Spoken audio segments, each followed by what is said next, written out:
안녕하세요, 슬시입니다. 오늘은 우연히 같은 시기에 읽었던 두 권의 책 이야기를 해보려고 해요. 여러분들은 존경하는 인물이 누구냐는 질문에 바로 대답할 수 있나요? 저한테는 존경이라는 단어가 굉장히 무겁기 때문인지 그런 질문을 들으면 대답하기가 어려워져요. 저는 김연아 선수를 정말 좋아하고 루스 베이더 긴즈버그 대법관의 정신을 되새기려고 노력하고 또 오정희 작가의 글을 굉장히 아낍니다. 그들을 존경하지 않는 건 아니지만 그렇다고 존경한다고 말하기에도 약간 애매한 상태라고 할 수 있는데요. 존경이란 단어는 그처럼 애매하고 어려운 단어로 제게 남아있어요. 이슬아 작가님의 깨끗한 존경은 4명의 인물과 인터뷰한 이야기가 담겨 있어요. 그중 정혜윤 작가님의 이야기를 읽고 저는 조금 울었는데요. 정혜윤 작가님은 제가 읽고 여러 번 좋다고 언급한 적이 있던 아무튼 메모 책의 작가님이시기도 합니다.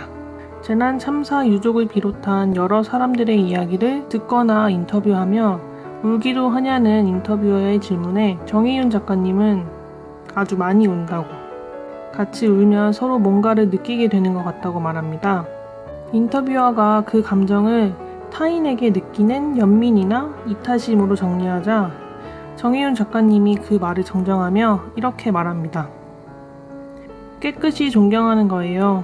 저는 연민으로 잘 못 움직여요. 저를 움직이는 가장 큰 힘은 존경심이고 감탄이에요. 그들은 슬프기는 하지만 불쌍한 사람들은 아니에요. 저보다 훨씬 괜찮고 위대한 사람들이에요. 우리는 유족들을 불쌍하다고 안 됐다고 착각해요. 절대 아니에요.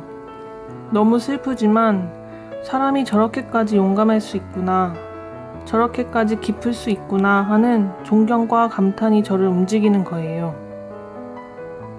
오랫동안 사용하지 않았던 존경과 감탄이란 단어를 다시 만난 기분은 무척 새로웠어요. 인터뷰어인 이슬아님이 그 말을 듣고 자신은 이타심으로 움직여야 한다고 생각했다며 자신에게 존경에 대한 경험치가 별로 없단 걸 알게 됐다고 말합니다. 솔직하게 고백한 이슬아님의 말에도 무척 공감했는데요. 저 역시 존경이란 단어를 제대로 겪어보지 못했고 존경할 만한 사람들을 많이 만나보지 못했고 타인을 존경하며 살지 않았기 때문이에요. 제가 존경이란 단어를 사용할 수 없었던 게 바로 그 이유 때문이 아닐까 저는 책을 읽으며 생각해봤어요. 깨끗한 존경과 비슷한 시기에 읽었던 책에도 존경이란 단어가 나와요. 전 이 책을 보면서도 많이 울었는데요. 제가 지난 영상에서 구입했다고 소개한 책 그냥 사람이라는 책이에요. 노드 장애인 야학에서 활동한 경험, 노드를 그만둔 후의 이야기들이 담겨 있어요. 작가는 차별받지만 복종하지 않고 저항하며 싸우는 장애인들을 기적같은 존재라고 말합니다. 나는 그런 경이로운 존재들의 이야기를 쓰고 싶었다. 나에게 자신의 이야기를 들려준 사람들, 신문에서 자신의 비참을 드러내어도 좋다고 허락해준 사람들은 모두 이 세상의 거대한 비참과 불의에 저항하는 기적같은 존재들이다. 내가 쓴 글들은 모두 그들에 대한 존경과 감탄에서 나온 것들이다. 저는 이제 존경의 뜻을 다시 생각해봅니다. 제게 존경이란 단어가 왜 어려웠는지도 다시 생각해봤어요. 나는 어떤 사람들을 존경해왔고 그들의 어떤 점을 담고 싶어 했던가? 그들의 노력과 끈기를 본받고 싶어 했던 걸까? 아니면 그들이 얻어낸 성취를 부러워했던 걸까? 금요일엔 돌아오렴이나 눈먼 자들의 국가 같은 책을 읽으면서 정말 많은 감정을 느꼈는데 그 감정들을 말로 표현하기가 힘들었어요. 그들이 불쌍한 사람인가? 절대 그렇게 생각하지 않았어요. 그렇다면 나는 왜 그 이야기를 읽을 때마다 울까? 슬프기 때문에? 그게 전부인 건가?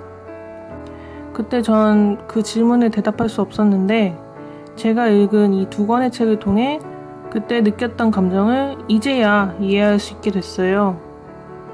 그 이야기가 단지 슬퍼서 온 게 아니라 거대한 비극을 마주했을 때 포기하거나 외면하지 않고 다시는 그런 일이 생기지 않았으면 하는 마음으로 힘든 길을 걸어가는 사람들을 존경하고 있기 때문이었어요.